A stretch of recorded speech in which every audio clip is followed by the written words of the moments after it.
Ahora vamos a demostrar la derivada de una función potencial. Es decir, si y es igual a x a la n, entonces su derivada es igual a n, es decir, la potencia, multiplicado por la variable elevado a la potencia menos 1. Para eso vamos a aplicar la definición de derivada con la particularidad que le corresponde a la derivada de la función potencial. Es decir, si y es igual a x a la n, entonces empezamos por aplicar el incremento. Es decir, que el delta y, ¿a qué va a ser igual? A x más delta x elevado a la n menos x a la n. Aquí la particularidad es aplicar el binomio de Newton.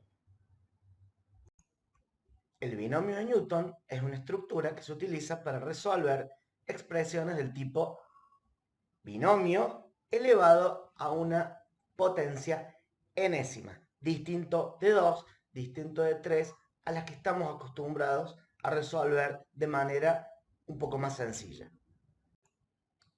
Con esta herramienta vamos a desarrollar el primer término del segundo miembro del incremento de la función.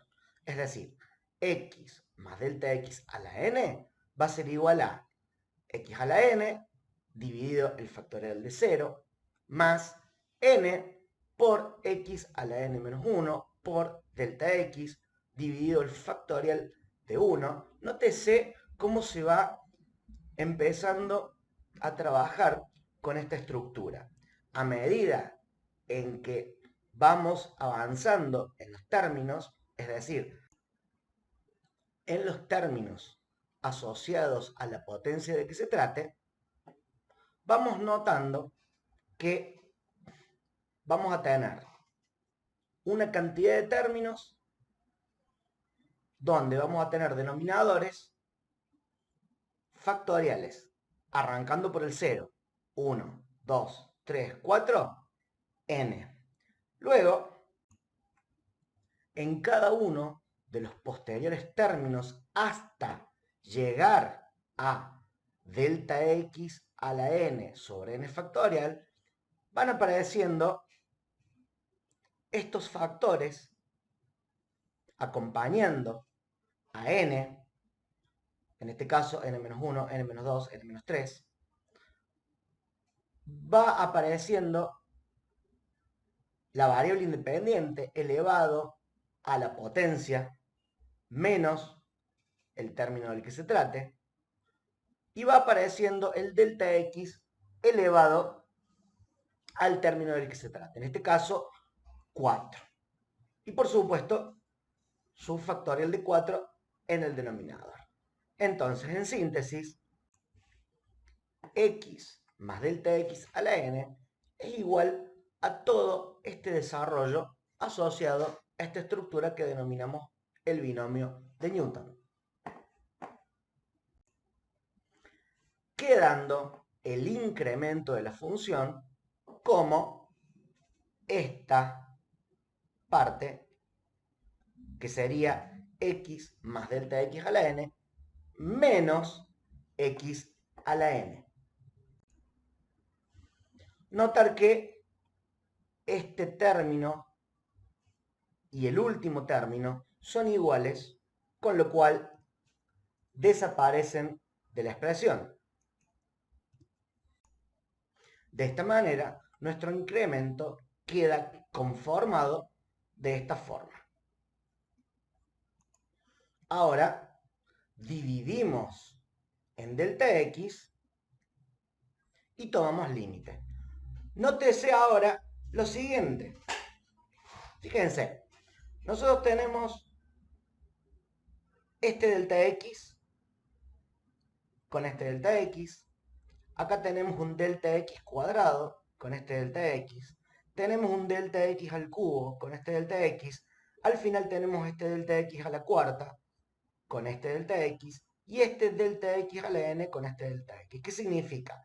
Que en todos los denominadores va a desaparecer el delta x, ya que se puede simplificar con al menos uno de los delta x del numerador, ya que de alguna manera son factores.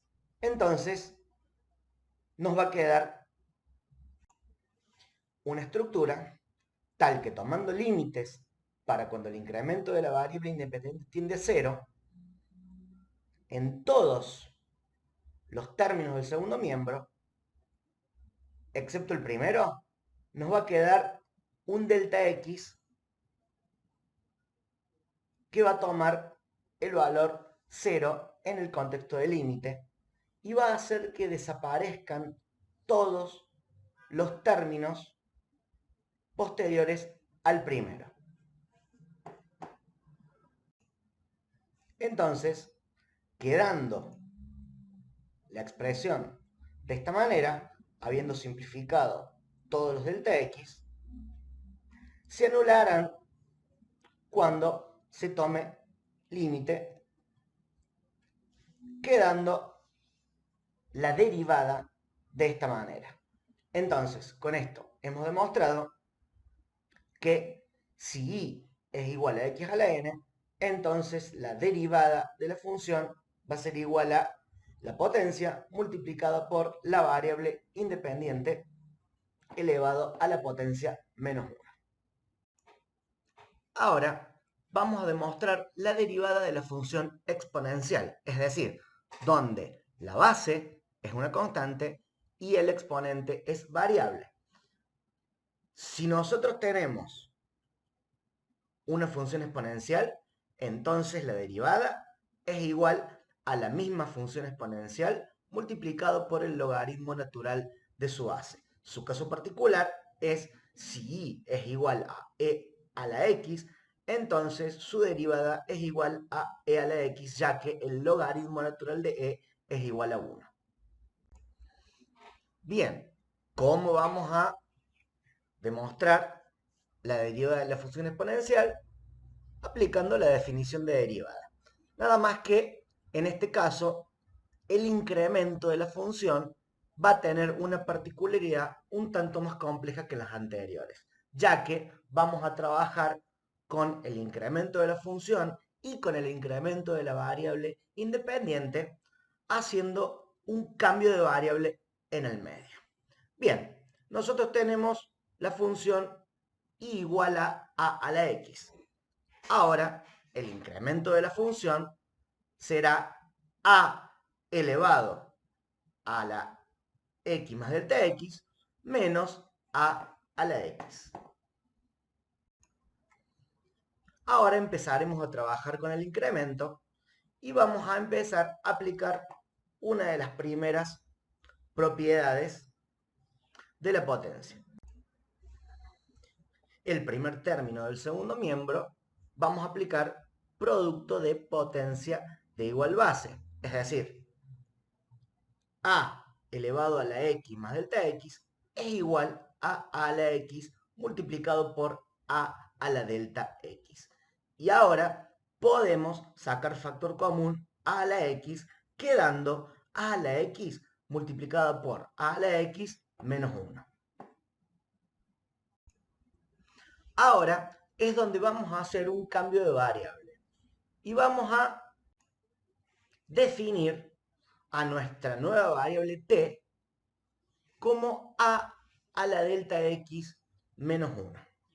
De esta manera vamos a despejar a la delta x, quedando en el segundo miembro t más 1. Posteriormente vamos a aplicar logaritmo natural en ambos miembros con el objetivo de bajar este delta x, con lo cual luego de aplicar logaritmo en ambos miembros nos va a quedar el primer miembro como delta x multiplicado por logaritmo natural de a, y el segundo miembro nos va a quedar logaritmo natural de t más 1. Eso hace que nuestro delta x sea igual a logaritmo natural de t más 1, todo eso sobre logaritmo natural de a. Eso por un lado. Por el otro, si delta x tiende a 0, entonces t, que era igual a a la delta x menos 1 va a tender a 0.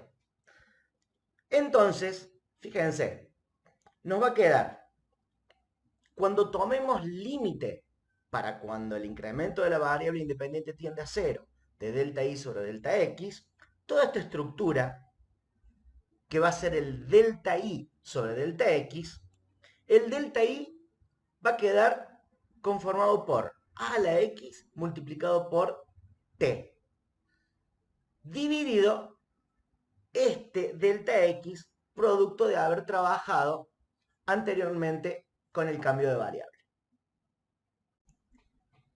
Nótese también que al cambiar nuestra variable de delta x a t, vamos a tener este a a la x dentro del límite como una constante.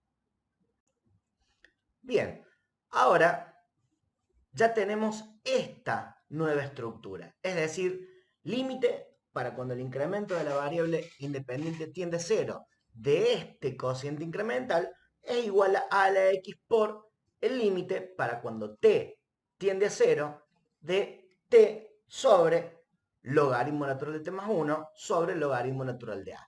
Esta a la x, al ser constante, sale del límite. Este logaritmo natural de a lo vamos a ir acomodando como numerador y esta t, que está como numerador, lo vamos a ir acomodando en el denominador como 1 sobre t. Nótese que estamos tratando de acomodar la expresión para trabajar con límites notables vistos anteriormente. Ahora, este 1 sobre t que teníamos acá, por propiedad del logaritmo, pasa a ser potencia.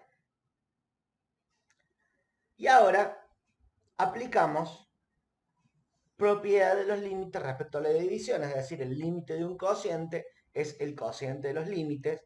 Entonces, vamos a ejecutar el límite del numerador.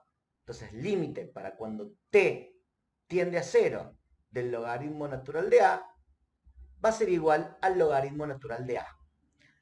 Y el límite para cuando t tiende a 0 del logaritmo natural de t más 1 elevado a la 1 sobre t, le vamos a aplicar la propiedad de los límites respecto a los logaritmos, es decir, el límite del logaritmo es igual al logaritmo del límite. Quedando esta expresión de la siguiente forma. El logaritmo natural de a lo vamos disponiendo a la derecha de a la x. Aquí podemos reemplazar esto como límite para cuando t tiende a 0 de 1. ¿Por qué? Porque hemos puesto este logaritmo natural de a acá y acá arriba reemplazamos el 1 por este límite. Aquí abajo nos va a quedar logaritmo natural del límite para cuando t tiende a 0 de t más 1 elevado a la 1 sobre t. Y sabemos que eso, por límite notable, es igual a e. Y el logaritmo natural de e es igual a 1. Por lo tanto,